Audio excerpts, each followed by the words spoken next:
the diversity of our nations and tribes and languages and colors, not that we despise of each other, but that we recognize each other.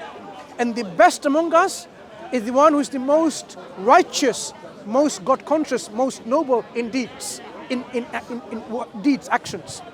Not that, you are the most intelligent, that makes us different, and I say, no, whatever. No. The one who is the most God-conscious, because God-consciousness means you will not put someone down. You will be one who will try to implement justice on the earth. You will try to establish equity on this earth. You will try to establish peace on this earth, tolerance on this earth, and so on. This is just the ramifications of when you are God-conscious, because you will be conscious about what you do and what you say. The moment you want to insult someone, you realize that's wrong, and you won't do that. The moment you want to steal from someone, you will say that's wrong, not acceptable, because that's someone else's property. So God consciousness will allow you to live a life in which you will be a life of justice and empathy and piety and so on.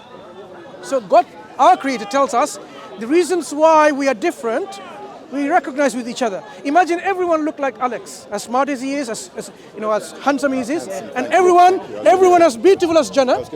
Everyone as beautiful as Jannah. Every ladies was like Jannah. Same height, same complexion. Now, how am I supposed to know Samantha and Elizabeth? The wrong girl by mistake.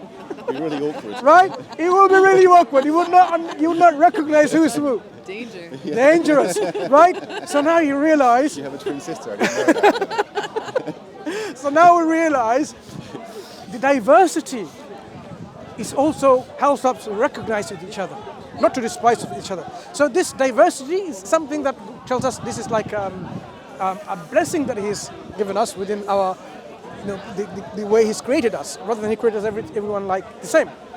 So this final guidance, you would expect, coming back to the point, how do we know what book is from God or not? What book is indeed a revelation from God or not? A revelation, rather than a product of a human being. It must demonstrate with proof and evidence, and it is from the DawahWise. There's at least 3 different books that people say are from God. Yeah, which ones? The Torah, the Quran, and some Bible stuff as well. Yeah, like the New Testament. But there's like 3 different New Testaments, right? There's the Gideon one that you get in the hotel rooms. Oh, these translations. These are translations of. There's other ones, right? And there was the Catholic Protestant schism and the different. Yeah. There are many translations of the Bible, and a number of books differ. There's Sunni Islam, Shia Islam. But there's also others, when it comes to book, I want to just quickly explain to you the difference between Catholic and Protestants broadly. So can you do Sunni and Shia? Yes. That's probably more your. Yeah. More your so thing, the point I'm making for the both of them, Sunni and Shia, they still hold the same book as a divine guidance from God. They don't quarrel with the book. Every Shia and Sunni consider it's the same one book as a divine guidance. They have political allegiance and differences. Some of them say, you know what, the 4th Khalif should have been the first Khalif, and I have allegiance to him. That's the Shia community. And they kept on persisting, even though the 4th Khalif said, now I'm a Khalif now, then, the difference should have stopped. But they continue the differences. So the Sunni and Shia do not have this kind of theological differences in terms of the Book of God. Catholic and Protestants, on the other hand, rather, they have different number of books. They don't agree on the same book. So the Catholics may have 73 books, and the Protestants 66 books. The number of books are different. So the information contained within it as a divine guidance are different. So how do we know a book of God is from God? It must be something demonstrative of it within itself that it proves to us is from God. One of the things we say is it should offer some kind of falsification test so we can reject it if it doesn't come up to the standard of scrutiny. So if a book from God tells you information which is incorrect, the earth is flat, that cannot be from God. God is supposed to be all wise, and this book says the earth is flat. We know it's coming from a human being who at that time knew no better, only now knew that the earth was flat because maybe that was the scientists at that time, the knowledgeable people said at that time, and it's the product of time and place. Yeah. So a book of God must be free from errors of this kind. So there's no errors in any holy book? There are errors in many holy books which are still claiming to be holy. Because these books... Except Good. He's going straight to the point. No, I just know where you're going. Exactly. But the books that I want to talk about, before I come to the Quran, there are books which was from God, but falsehood entered within it because of human additions and changes and alteration. You can go to British Library and see Codex Sinaiticus. It's online as well. And you can compare this with the Bible now, manuscript of manuscripts, and you can see the changes. People have changed it. Why? It's the question that we ask. Why do you change the book of God? Come on. Well, I know some of the changes were by accident. Right? Like I know in the olden days, the Jewish one, the Torah, it used to be written out by hand, by scribes. Copying errors. They used to the copying errors. Regular. So there are lots of copying errors, but it persisted. People should have known better. Like when I'm copying, I should know what I'm copying and check it's a what long I've day copied. At work that check. day. It's a long day at work. But the Quran, they didn't have coffee back then. The Quran is protected in a different way, where it's memorized. So you have the written form and you have a memorizing form. We are still in the final day of Ramadan. There's also an oral tradition for the Jewish people as well. Had they followed that tradition to this meticulousness, they could have protected it. But unfortunately, for some reason, this community, they didn't become so robust in protecting this book through oral and graphic form. That's why you have the Samaritan Pentateuch of the Samaritans, which is different from the normal Hebrew Pentateuch, which is the Jewish Pentateuch, the Masoridic text. The Talmud? No, Talmud is not the actual Torah. The Talmud and the Mishnah and others, these are like, say, explanations, commentaries, and so on. But the Torah itself, there's the Torah of the normal Jewish people, what they believe, and Torah of the Samaritan. Samaritan is another group of Jewish people, but they have different versions, and there's a difference between them. So, if they were robust in their methodology, they could have protected it. So could have had the Hindus, if they were very robust in their oral transmission of their text, the Vedas, because they were memorized. But they still cannot now match and synchronize with the written text that's available, and you can see the difference between them. The Quran, as I was saying, is protected by both ways, one protecting the other. We are on the 30th day of Ramadan. We are fasting. It was yesterday, no? Today's the last day of the month. Tomorrow will be Eid. It was the final Friday prayers on Friday. So tomorrow will be the Eid. Happy Eid. Thank you. So in this month, Eid Mubarak, right? Eid Mubarak. There you go. Some say Mubarak alaykum shahr. Many ways of greeting Eid Mubarak. So in this month, one thing that the Muslims have done throughout this month is after sunset and the night prayer, they prayed something called the Taraweeh prayer, Salatul Qiyam, and they recited the Quran in majority of the mosques and finished from beginning to end, whole Quran, by memory, from memory. So you had an imam reciting the Quran from memory. Of course, a part in a day, in a night, and throughout the 27 or 28 nights, they finished the whole of it. And if he made a mistake, you'll have someone behind correcting him. So there's no chance of making mistakes. Just demonstrating how even a slight mistake of like someone said E instead of U, they'll be corrected. So he reads or he recites? He recites. So he knows the whole thing in his head? Yeah, not just one imam, thousands and thousands of imams. So they each know the no, these imams who recite, they're called hafiz, or the memorizer, and they know all of it. So in hundreds, if not millions of mosques. They know the whole book in their head. Yeah. We almost most families have some members in their family who have memorized the whole Quran. Whole Quran. How many pages is the Quran? More than 600 pages. And the interesting thing is, most of them are not even Arabs. They don't even speak Arabic, but they have memorized all of the Arabic Quran. So you have the words, but not the meaning. So those who they're not native Arabs and haven't studied Arabic language, they've memorized the text and recited text exactly how can it recite it without even knowing what it means. That's another level of like astonishment. Yeah. I mean, a book that. I'm astonished. Yeah. So you have many children today who have memorized the book even at the age of 6. They've memorized it. 7, 8, 9, 10. And 10 would be like too late. Late bloomer. Yeah. By that time, they've memorized the whole book. And it is a book, the book itself, the Quran itself says, we've made this book. وَلَقَدْ يَسَّرْنَا الْقُرْآنَ لِلذِّكْرِ فَهَلْ مِن مُدَّكِرٍ. We have made the Quran easy to remember. Would you then not ponder and reflect? So the Quran has made in the way it has come, and this is a point that I can touch upon quickly now. The construct of the Quran is such that it is designed for easy memorization, but at the same time it is constructed in such a way no one can imitate anything like it. So one of the divine hallmark or evidence for its divine origin is if it's inimitability. The Quran cannot be imitated. So you know Shakespeare's sonnets and so on. You can bring another professor and he can write something similar to it. People have done it. But the Quran, even though it's not prose or it's not poetry, it has rhythm, it has resonance, it has rhyme, but that cannot be copied, that cannot be imitated for some objective reasons. It's not subjective, not just beauty as in subjective beauty, but objectively. There are ways of stylistics within the Quran that cannot be imitated. That is one of the arguments of the divine origin of the Quran Muslims offer first and foremost. I don't really understand the concept of not being Imitated. Yeah. Okay. So let me give you an example that I often find it easy to understand. You see the buildings there behind you, okay? They're made of bricks mainly. The bricks are connected with each other with cement. If you are an architect, an engineer, you can tell me how to make buildings, hundreds of those, just like that. You can make, this is my living. Now what if I was an architect likewise and I said, look, this is my building. And in close inspection, you as an architect saw, building is made of bricks, but every brick is floating in space without touching another brick. There is no cementing. And I say, okay, fine, that's my building.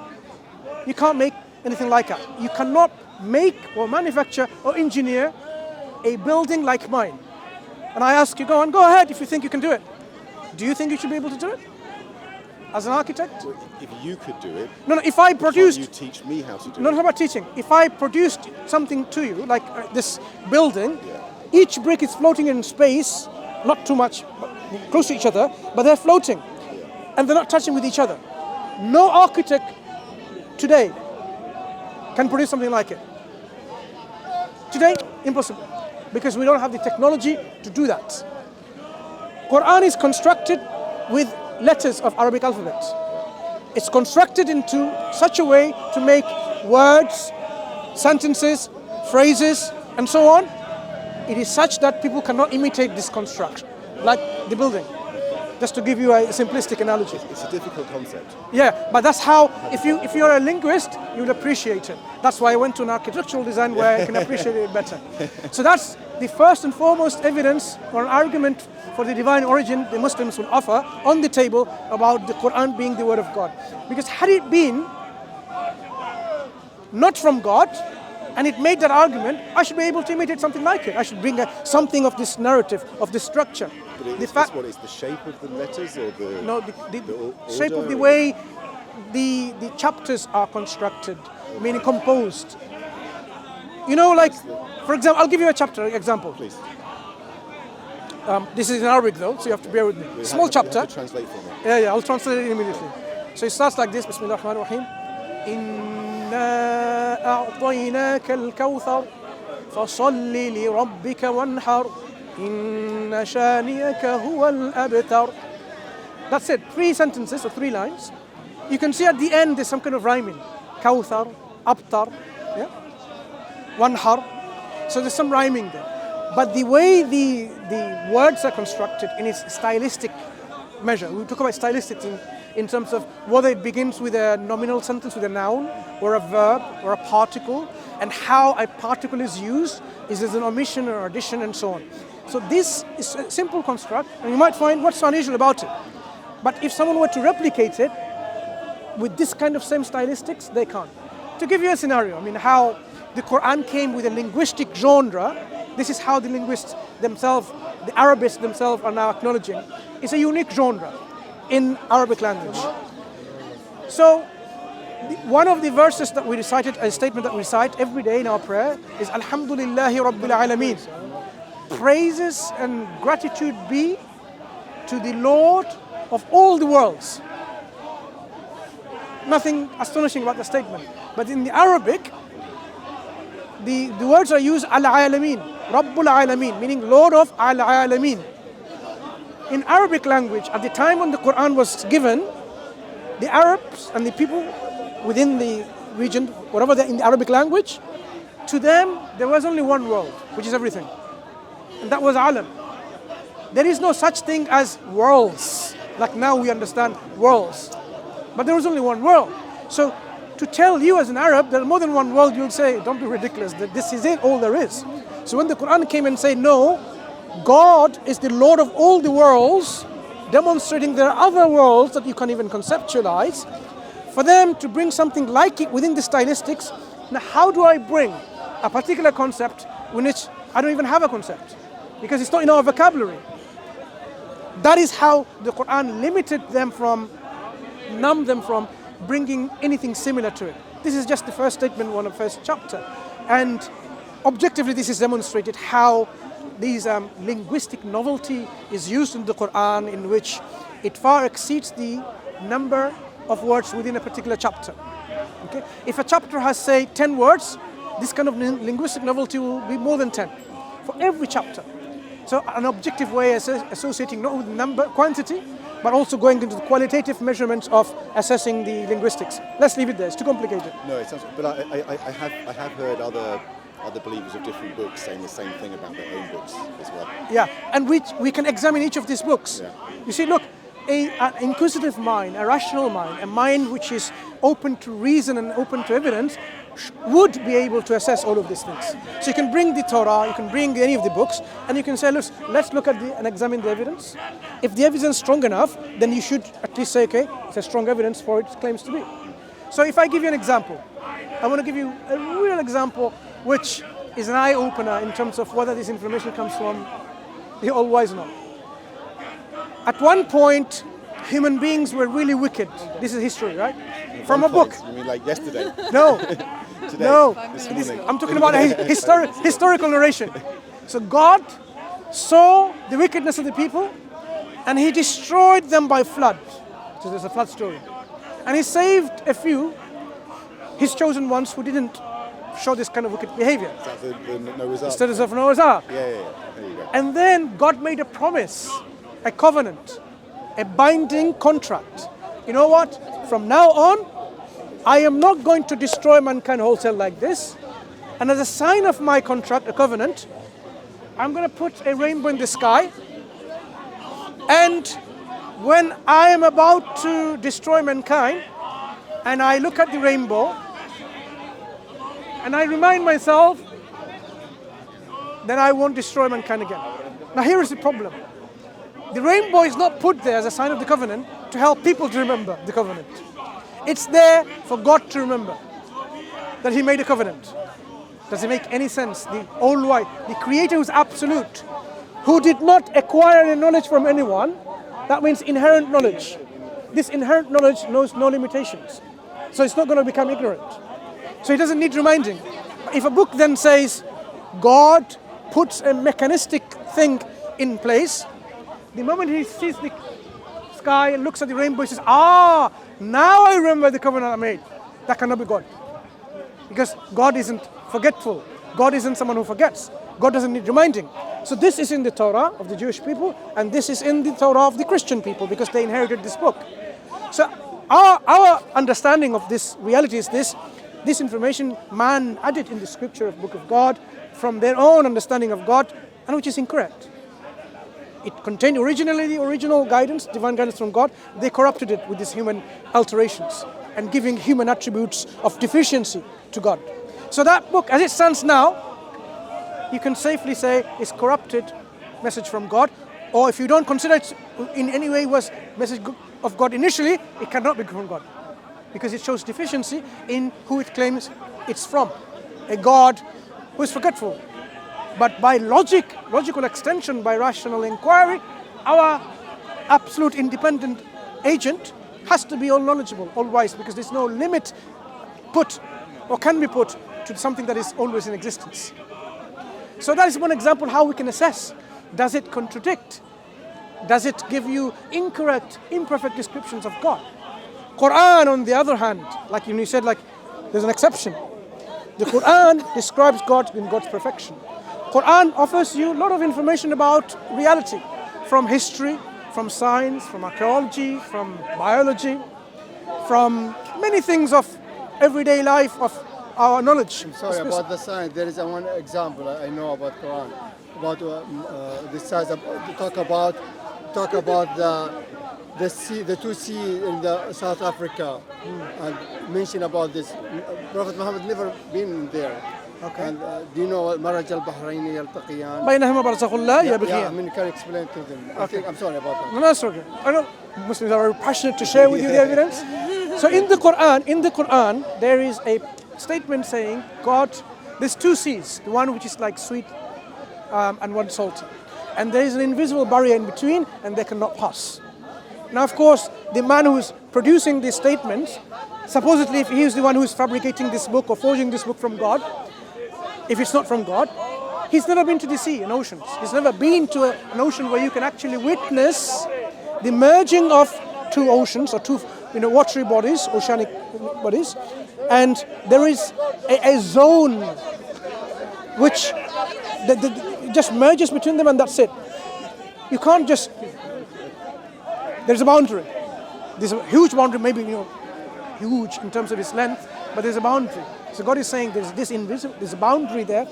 La yabghiyan, you cannot pass with this boundary. So this merged boundary is present. So what my brother is pointing to, this is scientific phenomena. Different salt, different species.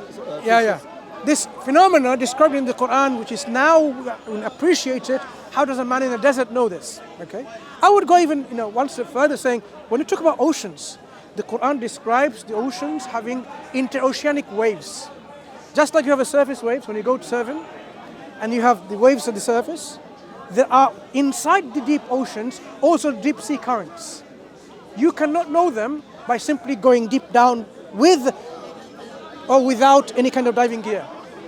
So how does a man in a desert, never been to, and it's impossible for that person to go deep down the depth of the sea, oceans, to know there are deep sea currents? Showing you and demonstrating you the information that is coming from is not a product of this one person's personal thinking and speculation. It cannot be the product of even his society. They cannot even come to this understanding, the scientific phenomena, through their science of the day or the science of the nations around. Because that information now is something everyday knowledge to us because of our technological advancement. So how does the Quran know this? The Quran says it's from God, of course he would know, because he's the one who made all of these things. But if someone who doesn't believe the Quran is the word of God needs to now rationally sit down and say, how do I explain this phenomenon? This is where you'll be struggling with the Quran to say, okay, if it's not from God, then I need to explain it. Maybe chance, but how can be chance when there's so many coincidences? There's a limit to chance, even in mathematics. We put like... Yes. Oh, man. There's a probability. I mean, there's a limit to everything. What is the probability? What is the probability that you're going to turn into another star, not a pop star? One day, man. When I'm dead, the probability is almost zero. When I'm dead, I'll be up there with the stars. But being as size as a star, as big as it is, as bright as it is, as hot as it is, it's not going to happen. So in mathematics, there's these probabilities. So what just showing you, I don't want to bore with many examples, but what I will urge you and request you humbly is to, investigate the Quran, because in this Quran it tells us our purpose of life is to worship God, be thankful and grateful to God, and not to worship our own desires, worship our girlfriends and our wives, or our husbands and our boyfriends, because worship can be being, surrendering yourself with all, to that person. Quran says we can take our own desires as gods. So God is saying that worship no one. Reject the worship of all of these things. Take none as object of worship, but come back to the worship of our Creator who created us for a purpose.